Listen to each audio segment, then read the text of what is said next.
Selamat petang, salam sejahtera. Terima kasih karena bersama dengan saya di Nazilin Unity Channel. Cukuplah sebaiknya Najib jangan lagi kemuka sebarang permohonan kepada lembaga pengampunan selepas ini. Apa pendapat anda dengan tajuk ulasan daripada Sabudin kali ini?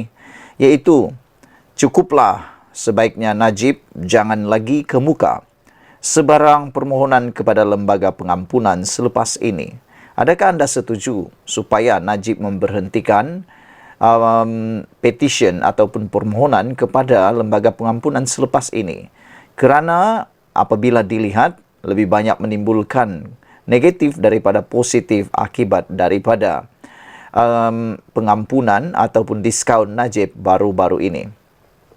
Menurut anak perempuan Najib Razak, Noriana Najwa, bapaknya berasa kecewa apabila lembaga pengampunan hanya memberi pengurangan hukuman penjara dan denda, bukan pengampunan penuh. Menerusi Instagramnya, anak perempuan Najib itu berkongsikan perasaan bapaknya itu selepas balik dari penjara Kajang. Katanya ketika lawatan itu, Najib memegang sehelai kertas di tangannya keputusan lembaga pengampunan. Yana bertanya, "Ayah, macam mana?" Dedi jawab, "Kecewa, sangat-sangat kecewa. Dalam hal ini, biar saya kongsikan sedikit dapatan singkat saya di kalangan sebilangan kecil rakyat 2-3 hari kebelakangan ini, yaitu sejak diumumkan keputusan Lembaga Pengampunan Wilayah Persekutuan mengurangkan hukuman penjara Najib daripada 12 tahun kepada 6 tahun dan pengurangan denda daripada 210 juta ringgit kepada 50 juta ringgit. Di masjid, di surau, di kedai makan, ketika minum-minum, bertemu kenalan, ketika memilih keperluan di minimarket, berbual bersama kawan-kawan yang bukan terlibat dalam politik, malah ketika pulang ke kampung di Perak semalam. Dapatan yang boleh disimpulkan ialah, rakyat terlihat lagi kecewa dengan pengurangan hukuman penjara dan denda itu. Rata-rata bertanya, kenapa hukuman ke atas Najib dikurangkan dan kenapa banduan lain tidak diberikan pengurangan semudah itu? Sebagai jawapan mudah, di samping menyedari kuasa memberi pengampunan adalah hak serta budi bicara yang di Pertuan Agong ketika itu selaku pengerusi Lembaga Pengampunan Wilayah Persekutuan, saya hanya berkata ia diberikan kerana ada permohonan daripada Najib. Jika Najib tidak memohon pengampunan, maka tiadalah lembaga pengampunan perlu bermesyuarat dan membuat keputusan, kata saya kepada mereka. Macam banduan lain, misalnya yang bersalah kerana mencuri makanan atau keperluan untuk disuap ke mulut agar kekal bernafas, atas kesalahan itu mereka biasanya akan dihukum penjara selama beberapa tahun atau bulan. Oleh kerana mereka itu miskin dan tidak tahu ada ruang untuk memohon pengampunan, maka mereka tidak membuat sebarang permohonan untuk diampunkan. Mereka sebaliknya hanya reda saja berada di bawah penjara, di dalam penjara sehingga sampai waktu untuk dibebaskan. Kesimpulannya, di sebalik pengurangan hukuman ke atas Najib yang diberikan oleh lembaga pengampunan itu, rakyat bukan saja tidak gembira, malah jauh lebih kecewa daripada apa yang Najib rasai.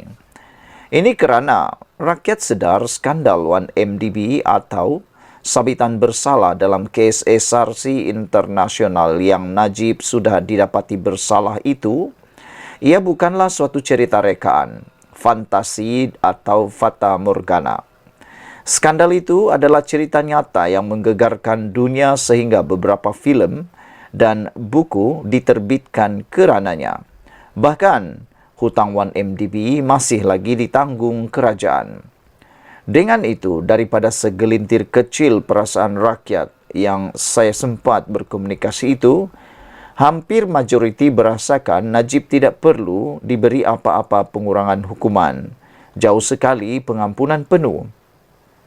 Saya yakin majoriti rakyat lain juga berperasaan yang sama. Jika ada badan-badan penyelidik yang sedia membuat survei lebih menyeluruh tentang perasaan rakyat daripada pelbagai kaum, usia, latar belakang pekerjaan dan sebagainya, saya yakin hasilnya pasti tidak jauh berbeza. Dengan itu, kepada Noriana Najwa, pesanlah kepada Najib, janganlah berasa terlalu kecewa kerana rakyat jauh lebih kecewa lagi. Sebagai langkah ke hadapan, jika benar Najib memahami denyut nadi rakyat, adalah disarankan agar beliau tidak lagi cuba mengemukakan apa-apa permohonan berkaitan pengampunannya selepas ini. Cukuplah sekali saja pengampunan permohonan itu dilakukan sebelum ini dan sedarlah. Rakyat amat tidak gembira kerana baru setahun lebih saja dihukum penjara daripada 12 tahun yang dijatuhkan mahkamah. Rayuan sudah dikemukakan kepada lembaga pengampunan. Tak payah lagi mohon pengampunan, sebaliknya. Berehatlah di penjara Kajang sehingga 23 Ogos tahun 2028 atau kalau tak dibayar denda 50 juta ringgit yang sudah dikurangkan itu, tambahlah setahun lagi. Berehatlah sehingga 23 Ogos tahun 2029. Saudara-saudara sekalian, apa komen anda tentang isu kali ini? Beberapa komen daripada netizen tentang isu ini di ruangan komen syabudin.com. Anun Maus kata Najib tak patut dipenjarakan walau sehari pun. Dia tak bersalah. Perbicaraan dia adalah perbicaraan yang tidak adil sejak dari mula lagi, kata Anun Maus. Namun demikian, ada beberapa orang yang tidak bersetuju dengan pendapat tersebut. Budin, kalau bosku boleh mohon pengampunan dari Yang di-Pertuan Agong, boleh tak rakyat ramai-ramai mohon ke Yang di-Pertuan Agong jangan beri pengampunan? Kalau dia seorang ada hak, rakyat ramai-ramai pun ada hak juga, kata salah seorang daripada penulis komen di ruangan komen. Betul hujah Din, kami lagi kecewa. Nasib baik juga Najib tidak diberi pengampunan penuh, kata seorang lagi komen. Jika terus bebas, ramai rakyat nanti boleh demam kerana terkejut, kata beliau. Yang menarik perhatian kita ialah komen daripada netizen ini, iaitu pertanyaan beliau kepada Sabudin. Kalaulah bosku Najib boleh memohon pengampunan daripada Yang Kebawabduli Maha Mulia Yang di-Pertuan Agong, beliau bertanya, bolehkah kalau rakyat pula yang mohon daripada Yang di-Pertuan Agong supaya tidak memberikan pengampunan kepada Najib? Kalau dia atau Najib seorang ada hak untuk mohon pengampunan, rakyat ramai-ramai pun ada hak juga untuk memohon supaya Najib tidak diampuni oleh baginda, kata Animaus. Sekian dulu untuk kali ini. Jangan lupa tinggalkan komen anda, tekan butang subscribe. Kita jumpa lagi. Bye-bye.